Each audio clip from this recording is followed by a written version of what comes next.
শিক্ষার্থীরা কেমন আছো তোমরা? আশা করি তোমরা সবাই ভালো আছো। তোমরা জানো দীর্ঘ 1.5 বছর বিশ্বব্যাপী অতিমারি করোনার কারণে শ্রেণী কার্যক্রম বন্ধ ছিল। তারপর আবার শ্রেণী কার্যক্রম শুরু হয়েছে। শ্রেণী কার্যক্রম শুরু হলেও তোমাদের সিলেবাস সংক্ষিপ্ত সিলেবাসে আবার সংক্ষিপ্ত রুটিনে তোমাদের ক্লাস, যে কারণে অনলাইন কার্যক্রম আমাদেরকে চালু রাখতে হয়েছে। তারই ধারাবাহিকতায় এপিএস ডিগ্রি মহাবিদ্যালয়ের পক্ষ থেকে অনলাইন ক্লাস কার্যক্রম চালু রয়েছে। সেই অনলাইন ক্লাস কার্যক্রমের পক্ষ থেকে আমি তোমাদের সবাইকে স্বাগত জানাচ্ছি। মোহিত কুমার দাস, সহকারী অধ্যাপক, অর্থনীতি বিভাগ, APS degree college, Ashashuni Satkhira. তো শিক্ষার্থীরা, তোমরা জানো যে আলোচনার সুবিধার্থে আমাদের খাতা কলম কাছে থাকা ভালো। প্রয়োজনীয় বিষয়গুলো তোমরা নোট করে নিতে পারবে। তাই তোমরা সবাই খাতা কলমটা একটু হাতে নাও, ঠিক আছে? তো আজকের আমি তোমাদের সাথে আলোচনা করব অর্থনীতির দ্বিতীয় পত্র বিষয় নিয়ে। অর্থনীতির দ্বিতীয় পত্র থেকে অধ্যায় থাকবে চতুর্থ অধ্যায়ের ম্যালথাসের জনসংখ্যা তত্ত্ব নিয়ে তোমাদের সাথে আমি আলোচনা রাখব। তোমরা বিষয়টি খুব মনোযোগের সাথে শুনবে এবং প্রয়োজনীয় বিষয়গুলো নোট করে নেবে। তোমরা জানো 1798 খ্রিস্টাব্দে একজন ইংরেজ অর্থনীতিবিদ টমাস রবার্ট ম্যালথাস, এই ব্যক্তির নাম কি? Thomas Robert Malthus. ইনি জনসংখ্যা সম্পর্কে একটা তত্ত্ব দিয়েছিলেন। তারই নাম অনুসারে এই তত্ত্বটির নামকরণ করা হয়েছে ম্যালথাসের জনসংখ্যা তত্ত্ব। তো দেখো যে ইনি একজন ইংলিশ ধর্মযাজক এবং অর্থনীতিবিদ। 1798 খ্রিস্টাব্দে এই অর্থনীতিবিদ বা ধর্মযাজক an essay on the principle of population নামক গ্রন্থে নামক গ্রন্থে জনসংখ্যা সম্পর্কে একটা তত্ত্ব দিয়েছিলেন। সেই তত্ত্বটি আজ জনসংখ্যা তত্ত্ব নামে পরিচিত। জনসংখ্যা তত্ত্বের কতগুলো অনুমিত শর্ত আছে। শর্তগুলো আমি তোমাদের এক এক করে বলছি, তোমরা মনে করলে লিখে নিতেও পারো। প্রথমে, মানুষের জীবন ধারণের অপরিহার্য উপকরণ খাদ্যের যোগান সীমিত। প্রথমটা কি? মানুষের জীবন ধারণের জন্য অপরিহার্য উপকরণ খাদ্যের যোগান সীমিত এবং তা দেশে উৎপাদিত বিবেচ্য।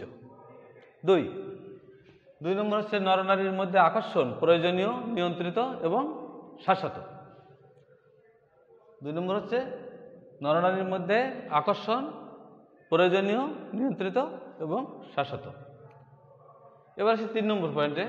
3 নম্বর আছে কৃষিতে ক্রমহ্রাসমান প্রান্তিক উৎপাদন বিধি কার্যকারী। কৃষিতে ক্রমহ্রাসমান প্রান্তিক উৎপাদন বিধি কার্যকারী। যত বেশি শ্রম মূলধন নিয়োগ করা হবে কৃষিতে উৎপাদন তত কম হারে বাড়বে। এরপরে আছে জমি ও উৎপাদন ক্ষমতা অপরিবর্তিত। জমির পরিমাণ অপরিবর্তিত এবং উৎপাদন ক্ষমতাও কিন্তু অপরিবর্তিত। এরপরে আছে উৎপাদন প্রযুক্তি অপরিবর্তিত। যে প্রযুক্তিতে উৎপাদন করা হচ্ছে সেই প্রযুক্তিতেই উৎপাদন করা হবে, উৎপাদন প্রযুক্তিটা অপরিবর্তিত। এরপরে আসছে শিশু ধারণ ও জীবন ধারণের মধ্যে সম্পর্ক প্রত্যক্ষ। জীবন ধারণ এবং শিশু ধারণ ও জীবন ধারণের মধ্যে সম্পর্ক প্রত্যক্ষ। এই 7টি শর্ত ফলো করলে আমরা ম্যালথাসের জনসংখ্যা তত্ত্বটি সহজেই বুঝতে পারব। শিক্ষার্থী দেখো, প্রতি 25 বছরে জনসংখ্যা দ্বিগুণ হয়। এটা কে বলেছেন? এটা বলেছেন টমাস রবার্ট ম্যালথাস।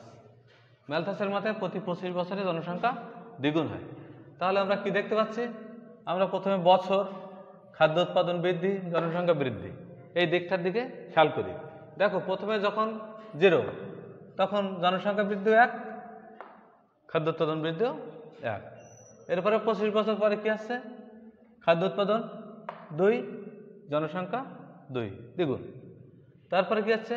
50 বছরে খাদ্য উৎপাদন বৃদ্ধি 3, জনসংখ্যা বৃদ্ধি 4। এরপরে কি দেখা যাচ্ছে? 75 বছর, এই জায়গায় এসে জনসংখ্যার খাদ্য উৎপাদন বৃদ্ধি 4, জনসংখ্যা বৃদ্ধি 8। এখান থেকে কিন্তু ডিস্টেন্স শুরু হয়ে গেল। এরপরে কি দেখা যাচ্ছে? 100 বছর যখন, তখন খাদ্য উৎপাদন বৃদ্ধি 5, জনসংখ্যা বৃদ্ধি 16। যখন খাদ্য উৎপাদন বৃদ্ধি 6, তখন জনসংখ্যা বৃদ্ধি 32। যখন খাদ্য উৎপাদন 7-এ আছে, তখন জনসংখ্যা 64। তাহলে আমরা কি বুঝতে পারছি? যে যতই জনসংখ্যা বৃদ্ধি পাচ্ছে, ততই খাদ্য উৎপাদন কিন্তু সেই হারে বৃদ্ধি পাচ্ছে না। জনসংখ্যা কিন্তু তার চাইতে দ্বিগুণ হারে লাফিয়ে লাফিয়ে বৃদ্ধি পাচ্ছে। এটি ম্যালথাসের কথা। ম্যালথাস কি বলেছেন?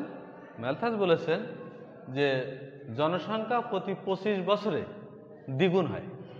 তাহলে 2-এর পরে 1-এর পরে 2 দ্বিগুণ, 2-এর পরে 4, 2-এর দ্বিগুণ, 4-এর পরে 8, 4-এর দ্বিগুণ, 8-এর পরে 16, 8-এর দ্বিগুণ, 16-এর পরে 32, 16-এর দ্বিগুণ, 32 পরে 64, 32-এর দ্বিগুণ। কিন্তু খাদ্য উৎপাদন বৃদ্ধি পাচ্ছে কিন্তু 1, 2, 3, 4, 5, 6, 7। খাদ্য উৎপাদন যখন 7-এ, জনসংখ্যা উৎপাদন বৃদ্ধি তখন 64। তাহলে বুঝতেই পারছো যে খাদ্য উৎপাদনের চাইতে জনসংখ্যা বৃদ্ধির হার অনেক বেশি। ম্যালথাস বলেছেন জনসংখ্যা বৃদ্ধি পায় গাণিতিক হারে, আর খাদ্য উৎপাদন বৃদ্ধি পায় জ্যামিতিক হারে। কি বললাম? জনসংখ্যা বৃদ্ধি পায় গাণিতিক হারে, কিন্তু খাদ্য উৎপাদন বৃদ্ধি পায় গাণিতিক হারে। তাহলে গাণিতিক হারের চাইতে জ্যামিতিক হারের বৃদ্ধি অনেক বেশি, যে কারণে খাদ্য উৎপাদন বৃদ্ধিকে জনসংখ্যা বৃদ্ধি ছাড়িয়ে যায় এবং এত বেশি হারে বৃদ্ধি পায় যে খাদ্য উৎপাদনের সাথে এর কোনো সামঞ্জস্যই থাকে না। ম্যালথাস এখানে একটা কথা বলেছেন যে প্রতিরোধমূলক ব্যবস্থা, জনসংখ্যা যখন বৃদ্ধি পায় তখন যদি আমরা প্রতিরোধমূলক ব্যবস্থা গ্রহণ করি, তাহলে খাদ্য উৎপাদন এবং জনসংখ্যার ভিতরে ভারসাম্য থাকবে। সেটা কি? যে আমরা যদি জনসংখ্যা নিয়ন্ত্রণ, খাদ্যাভ্যাস পরিবর্তন, বা দেরিতে বিবাহ, কম বিবাহ, বাল্য বিবাহ রোধ, এগুলো করতে পারে, তাহলে দেখা যায় কি যে জনসংখ্যা ওই হারে লাফিয়ে লাফিয়ে বৃদ্ধি হবে না। যেহেতু খাদ্য উৎপাদন কিন্তু জমির পরিমাণ সীমাবদ্ধ, এখানে বলা হচ্ছে জমিতে কর্মহ্রাসমান প্রান্তিক উৎপাদন বিধি কার্যকারী, সে কারণে আমাদেরকে কিন্তু লক্ষ্য রাখতে হবে যে খাদ্য এবং জনসংখ্যার সাথে একটা সম্পর্ক আছে। ম্যালথাস এখানে আরও একটা কথা বলেছেন যে প্রাকৃতিক নিরোধের কথা। একটা হলো প্রতিরোধমূলক ব্যবস্থা। ম্যালথাসের মধ্যে 2টি ব্যবস্থা আছে, একটা হলো প্রতিরোধমূলক ব্যবস্থা আর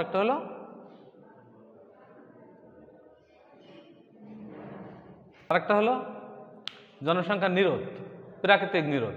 প্রাকৃতিক নিরোধটা কি? যখন মানুষ জনসংখ্যা নিয়ন্ত্রণ না করবে অথচ খাদ্য উৎপাদনকে ছাড়িয়ে যাবে জনসংখ্যা, তখন প্রকৃতি নিজেই জনসংখ্যাকে নিয়ন্ত্রণ করে দেবে। এই প্রক্রিয়াগুলো কি?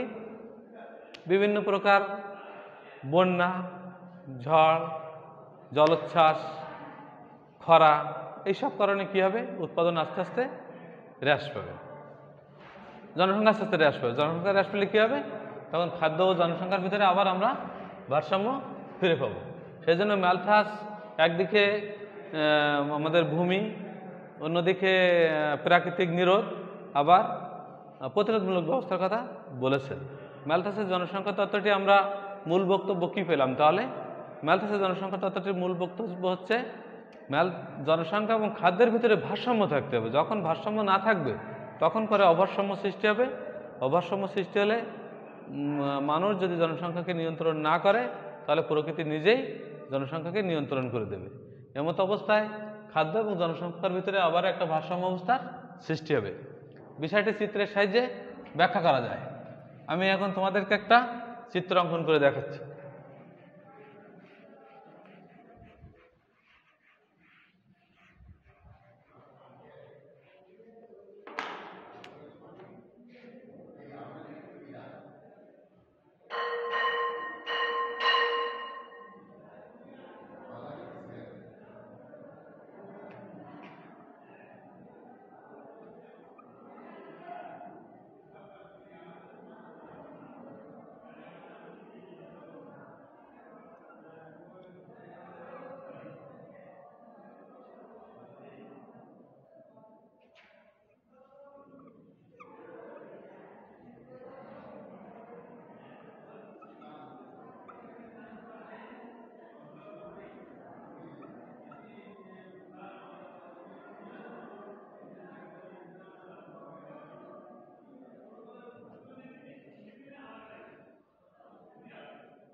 দেখো, এটা হলো ম্যালথসের চক্র। ম্যালথসের চক্রতে কি দেখানো হয়েছে? প্রথমে খাদ্য ও জনসংখ্যার মধ্যে ভারসাম্য দেখানো হয়েছে। এরপরে কি হয়েছে? অভারসাম্য সৃষ্টি হয়েছে, মানে খাদ্য জনসংখ্যার ভিতরে আর ভারসাম্য নাই। যখন খাদ্য জনসংখ্যার ভিতরে ভারসাম্য থাকছে না, তখন কি হচ্ছে? প্রাকৃতিক নিরোধ হচ্ছে। প্রাকৃতিক নিরোধ হলে আবার আমরা খাদ্য ও জনসংখ্যার ভিতরে ভারসাম্য ফিরে পাচ্ছি। এটাকে আমরা কি বলছি? ম্যালথাসীয় চক্র। ম্যালথাসীয় চক্র থেকে আমরা প্রথমে দেখতে পাই যে খাদ্য জনসংখ্যার ভিতরে একটা ভারসাম্য থাকে। যেমন আমরা এখন খাদ্য জনসংখ্যার ভিতরে একটা ভারসাম্যের মধ্যে আছি। এরপরে কি হয়? এক সময় খাদ্য ঘাটতি দেখা দেয়, দিলে কি হয়? খাদ্য জনসংখ্যার ভিতরে আর ভারসাম্য থাকে না। পরবর্তীতে কি হয়? প্রাকৃতিক নিরোধ। প্রাকৃতিক নিরোধ হওয়ার পরে আমরা দেখতে পাই যে খাদ্য জনসংখ্যার ভিতরে আবার ভারসাম্য ফিরে আসে। এইভাবে ম্যালথাস তার জনসংখ্যা তত্ত্বটিকে ব্যাখ্যা করেছেন। যদিও ম্যালথাস শুধুমাত্র খাদ্য জনসংখ্যার ভিতরে বিষয়টি বিবেচনা করেছেন, আবার উনি জমির পরিমাণটার কথাও বিবেচনা করেছেন। সব কিছুর পরও ম্যালথাসের জনসংখ্যা তত্ত্বটি অনেক আগের বা পুরনো। 1798 সাল, মানে তোমরা বুঝতে পারছো যে উনি যে সময় ধর্মযাজক এবং একজন অর্থনীতিবিদ ছিলেন, তখন কিন্তু ম্যালথাসের জনসংখ্যা তত্ত্বটি এই প্রেক্ষাপট ঠিক ছিল। আমরা এখন কি দেখতে পাই? আমরা দেখতে পাই যে এখন বাল্য বিবাহ হচ্ছে, বহু বিবাহ হচ্ছে, তারপরে কি হচ্ছে? একাধিক বিবাহ হচ্ছে, বিবাহ বিচ্ছেদ হচ্ছে, তারপরে খাদ্যাভ্যাসের বিষয়টা আমাদের দেশের ক্ষেত্রে প্রচলিত আছে। যে কারণে ম্যালথাসের জনসংখ্যা তত্ত্ব যে হারে বৃদ্ধি পাওয়ার কথা ছিল, তার চাইতে কিন্তু এখন জনসংখ্যা আরও অনেক বেশি হারে বৃদ্ধি পাচ্ছে। যে কারণে ম্যালথাসের জনসংখ্যা তত্ত্বর গুরুত্ব কিছুটা আগের চাইতে কিন্তু হারাচ্ছে। তারপরও আমরা কিন্তু বলতে পারি যে ম্যালথাসের জনসংখ্যা তত্ত্বটি একমাত্র তত্ত্ব যেটা খাদ্য এবং জনসংখ্যার ভিতরে একটা ভারসাম্য অবস্থার সৃষ্টি করে দিয়েছে। এবং এই জিনিসটা আমরা এখন এই করোনা অতিমারি আসার কারণে যারা অর্থনীতি নাও পড়ে, তারাও কিন্তু একটি কথা বলছে যে ম্যালথাসের জনসংখ্যা তত্ত্ব কার্যকরী হয়ে যাচ্ছে। তার কারণ কি? ম্যালথাস বলেছিলেন 1798 সালে যে মানুষ প্রতিরোধমূলক ব্যবস্থা যদি গ্রহণ করে, বিভিন্ন জন্ম নিয়ন্ত্রণ পদ্ধতি, কম সন্তান নেওয়া, দেরিতে বিবাহ করা, বিভিন্ন বিষয়, এগুলো যদি মানুষ বিবেচনা করে, তাহলে জনসংখ্যা কিন্তু অনেকটা কম থাকবে। আর এই কম যদি না থাকে, তাহলে কি করবে? প্রকৃতি কিন্তু নিজেই পদক্ষেপ গ্রহণ করবে। প্রকৃতি নিজেই পদক্ষেপ গ্রহণ করলে কি হবে? জনসংখ্যা কমে যাবে। বন্যা, খরা, ঝড়, ঘূর্ণিঝড়, জলোচ্ছ্বাস ইত্যাদি কারণে দেখা যায় যে জনসংখ্যা ব্যাপক হারে প্রাণহানি ঘটে। এটাকেই কিন্তু আমরা প্রাকৃতিক নিরোধ বলি। আর এই প্রাকৃতিক নিরোধের সাথে আর একটা নতুন বিষয় যুক্ত হয়েছে, সেটা হলো করোনা মহামারী। এই করোনা মহামারীকে মানুষ এখন কি বলছে? ম্যালথাসের জনসংখ্যা তত্ত্বের সেই প্রাকৃতিক নিরোধমূলক ব্যবস্থার একটি অংশ। তাহলে তোমরা জানো জনসংখ্যা তত্ত্বটির বেশ কয়েকটি সমালোচনা রয়েছে। প্রত্যেকটি তত্ত্ব বা প্রত্যেক বলার পিছনে কিন্তু সমালোচকরা বসে থাকে না, তেমনি ম্যালথাসের জনসংখ্যা তত্ত্বের সমালোচক আছে। সমালোচকরা তাদের যে সমালোচনাগুলো করেছেন সেগুলো নিম্নরূপ। দেখো, খাদ্য উৎপাদনের গাণিতিক হার ভুল। ম্যালথাস বলেছেন খাদ্য এবং জনসংখ্যার সাথে তুলনা করেছেন, কিন্তু খাদ্য উৎপাদনটা উনি ক্রমহ্রাসমান প্রান্তিক হারের কথা বলেছেন। কিন্তু আসলে সবসময় যে ক্রমহ্রাসমান প্রান্তিক হারে খাদ্য উৎপাদন হয়, এটা ঠিক নয়। ম্যালথাসের এই ধারণার সাথে তার সমালোচকরা একমত হতে পারেননি, বরং তারা বলেছেন আধুনিক প্রযুক্তি এবং কলাকৌশলের মাধ্যমে খাদ্য উৎপাদন বৃদ্ধি পেতে পারে, যার কারণে খাদ্য এবং জনসংখ্যার ভিতরে ভারসাম্য থাকতে পারে। দ্বিতীয়, জ্যামিতিক হারে জনসংখ্যা বৃদ্ধির ধারণা ঠিক নয়। উনি বলেছেন জনসংখ্যা বৃদ্ধি পায় জ্যামিতিক হারে, কিন্তু সমালোচকরা বলছেন জনসংখ্যা যে সবসময় জ্যামিতিক হারে বৃদ্ধি পায়, এটা ঠিক নয়। জনসংখ্যা কোনো সময় কম হারে বাড়তে পারে, কোনো সময় বেশি হারে বাড়তে পারে, এটা মানুষের নিতান্তই নিজস্ব ব্যাপার, যে কারণে তারা কেউ বা কন্ট্রোল করেও রাখতে পারে। এই জন্য বলা হয়েছে এই ধারণাটা ঠিক নয়। এরপরে দেখো, বৈজ্ঞানিক উদ্ভাবন ও মিথ্যা ভবিষ্যৎবাণী। উনি যখন তত্ত্বটা দিয়েছেন তখন কিন্তু অনেক আগের কথা, 1798 সাল। তো সেই সময় ওনার এই ধারণাটা বলা হচ্ছে যে মিথ্যা ভবিষ্যৎবাণী, মানে উনি যে ভবিষ্যৎবাণীটা করে গেছেন এটা মিথ্যা এবং এর কোনো বৈজ্ঞানিক সত্যতা নেই। বৈজ্ঞানিকভাবে যদি বিবেচনা করা হয়, তাহলে দেখা যায় যে জনসংখ্যা বৃদ্ধি এবং খাদ্য উৎপাদনের মধ্যে এত তফাৎ হওয়ার কথা নয়। এরপর দেখো 4, ঐতিহাসিক অসত্যতা। ম্যালথাসের জনসংখ্যা তত্ত্বটি সমালোচকরা বলেছেন এটা কিন্তু ঐতিহাসিকভাবে সত্য নয়। ঐতিহাসিকভাবে এই তত্ত্বটি ম্যালথাস মিথ্যা আশ্রয় নিয়েছেন, এমন একটা কথা তারা বলেছেন। এরপরে কি জনসংখ্যা বৃদ্ধি সর্বদা খারাপ নয়। এখানে দেখো যে জনসংখ্যা কিন্তু সবসময় খারাপ হিসাবে বিবেচনা করলে হবে না। জনসংখ্যা কিন্তু আবার একটা সম্পদ, যেটাকে আমরা বলি মানব সম্পদ। জনসংখ্যা বৃদ্ধি সবসময় কিন্তু খারাপ উদাহরণ বয়ে আনে না, কারণ যদি প্রতিটি জনগণ সুস্থ সবল এবং কার্যকারী হয়, তারা জনসংখ্যা দায় হয় না, তখন জনসংখ্যা কিন্তু তখন সম্পদেই পরিণত হয়। সেই জন্য সমালোচকরা বলেছেন যে জনসংখ্যা বৃদ্ধির বিষয়টা সবসময় খারাপ হিসাবে বিবেচনা করলে হবে না, কারণ বৃদ্ধিপ্রাপ্ত জনসংখ্যা যদি তথ্য প্রযুক্তি, সুস্থ আধুনিক শিক্ষায় শিক্ষিত হয়, তাহলে সেক্ষেত্রে বৃদ্ধিপ্রাপ্ত জনসংখ্যা সম্পদেও পরিণত হতে পারে। এরপরে দেখো জনসংখ্যার গুণগত দিক উপেক্ষিত।